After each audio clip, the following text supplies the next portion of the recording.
All right. Hey, what's up? I'm Rio. I'm Justin. And we're from Burner Music Group. And today we're going to talk about a song that we're working on for Rio Wiley called Where You Are.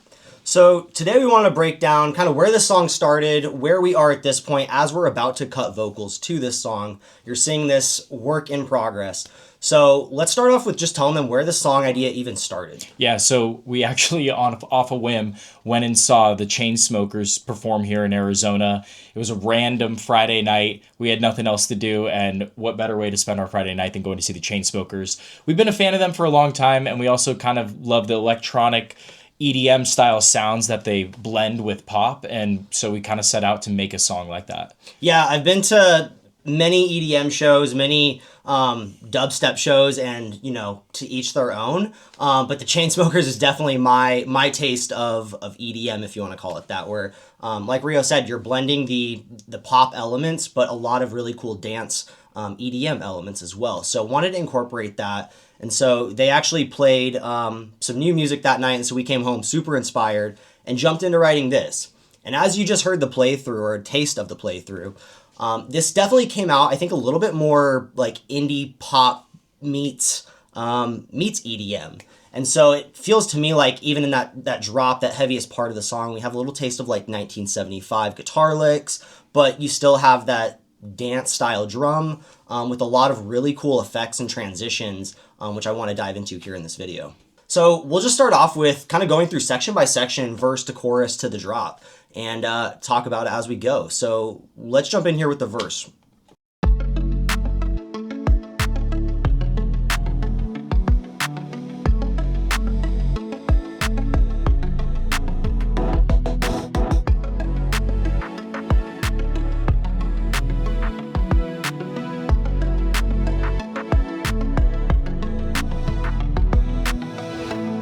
So starting off here, I think it's nothing too atypical for Rio Wiley. This is very, dark Bass.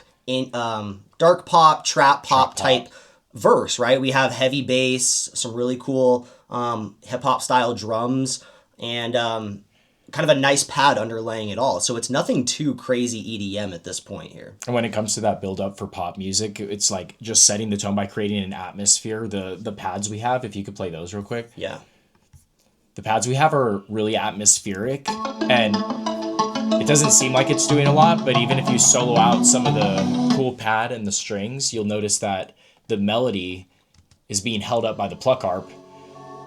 But even without the melody, it's creating this almost haunting presence that's just setting the tone for a moody song. The song is called Where You Are. It's kind of a mysterious song about wondering where someone is who used to be part of your life. So this kind of gives it that theatric, cinematic moment that it's looking for right from the beginning.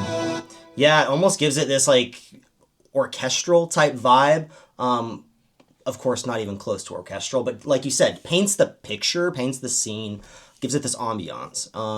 Love it. But then also this transition I really want to shout out. I'm going to be calling these out all throughout the song here. But really wanted to incorporate some of those EDM style transitions where we're not using the typical transition things that we do, like drum fills, or maybe just cutting out volume and going mute for the last count of the last bar.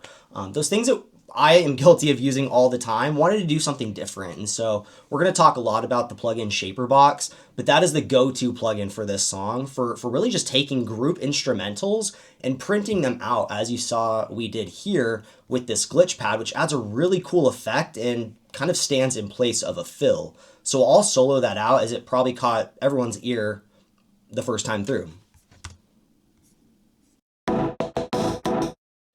So that acts as a really cool moment to just pique the listener's interest as we go into the next 4 bars. Again, music's all about how you add things, remove things, and transition. And so this was a really cool cinematic type way to do it.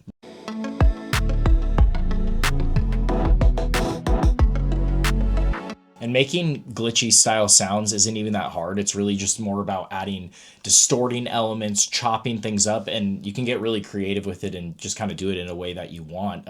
Sometimes even things without a particular cadence can sound really cool in transition. Yeah, changing that rhythm up there in an unexpected way, I think is really, really cool.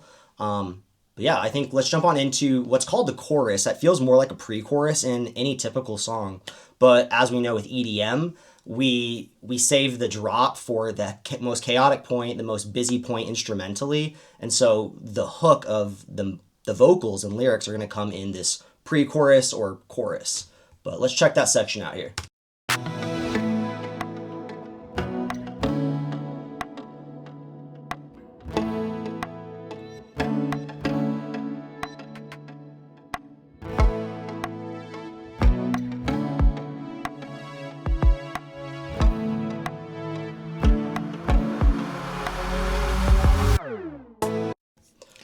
Yeah, that's awesome. I love that. I think the guitar really stands out the most in that one just because of how bright, and it's the first moment in the song where we're introduced to like a real style instrument, and so it adds a really human element, which I think is a big Chainsmokers thing. They're not just leaning wholly into electronic instruments, and they're not leaning wholly into pop. They bring in these nuanced human sounds like guitars, pianos, and even vocals to kind of offset the electronic feel. And I think it's what makes this genre so accessible in the style is it's true bedroom pop, right? We're using a lot of in the box VSTs, plugins, serum all over this song. But at the same time, you can grab your guitar and, as we've talked about in prior videos, even voice memo it directly in, and it gives it this moment of grounding, of like realism, of, you know, it's not just all loops or you know, plugins. So I think it is a really cool standout moment and just kind of brings you back centered in a grounding way. I don't know any other way to describe that. Yeah. But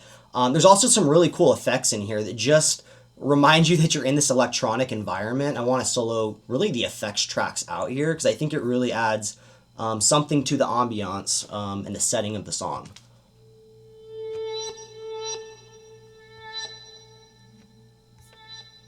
Someone might not even notice those sounds on the first go around either. Totally. And then as you heard, like right before the drop, we had this kind of like wind down moment given by this 8-bar riser or reverse riser.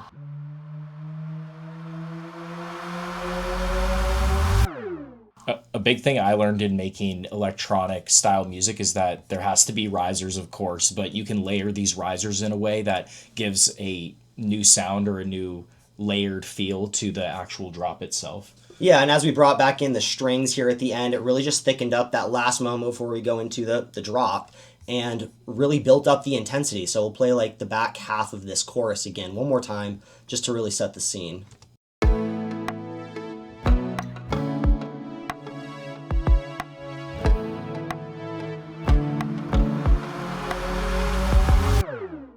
And I think everyone's then ready for this big pop moment. So that leads us into the drop. Which is what I would say is probably the most Chainsmokers-like type part of our song is the chorus and making it danceable, making it able to be a sing-along moment with the crowd. Yeah, and when we say drop, I know like maybe a lot of bass heads or dubstep fans are gonna be like, that's not a drop. Not a drop. And agreed. We're not even close to the drops y'all are talking about. But for the purposes of like a Chainsmokers structured song, this is like the danciest bit when again we're really playing on the synths, letting those rhythmic elements play around. So yeah, for that purpose, structurally in an EDM song, we're calling it the drop, but don't come at us, bassheads. Don't come at us, please. It's also there's a lot going on here, so we'll play it all the way through, and then we'll just quickly run down the different sections of the chorus, just because there's a lot going on. Yeah.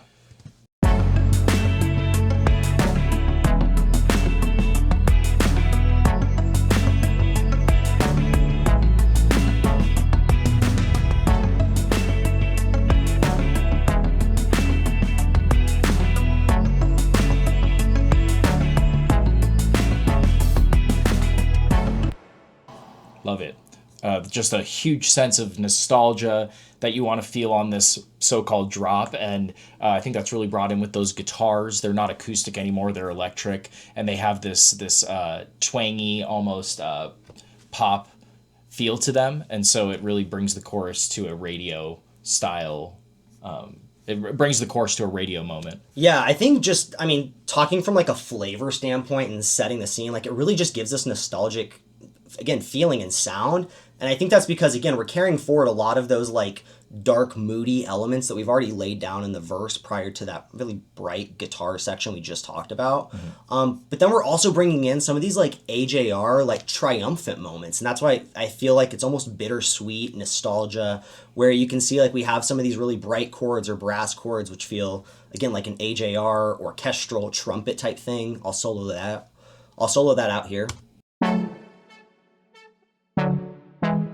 It really feels like this moment of triumph, but in this really dark setting. So really adds to that nostalgia setting. As well as the bounce of the song. I feel like the whole danceable moment comes from the interaction between the brass that you were just showing, as well as the bass and the kick of the drums. And so it just adds to the melody of the dance moment. Yeah, and I mean, as you saw here, as I was playing it, as I'm zoomed in, like the bass is the thickest here. With still a bit of mixing to do, but I'll solo out the basses and you'll really hear how thick this part of the song is. And, you know, having been to a Chainsmokers song, we know how those speakers play in the crowd, and you just really want people to feel like they're sitting on this rumbling ground during this part of the song. And so I think we did that with this real layered approach.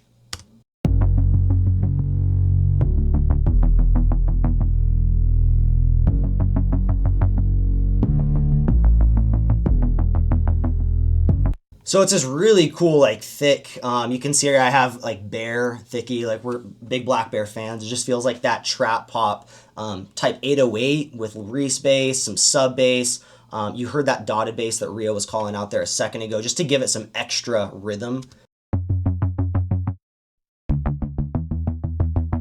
It's kind of like mid area, not too low bassy, but kind of in the mids, but adds a nice little bounce to the bass overall. But I think that layered with all those bright elements which we've talked about and brought in with you know, the orchestral and the guitars, it's a really cool mix of elements and ingredients. Yeah, I love it. Last thing, can we just go over the drums with the guitar together and just how they sound with one another? Just soloing out drums and guitar? Just soloing out drums and guitar. Let's do that.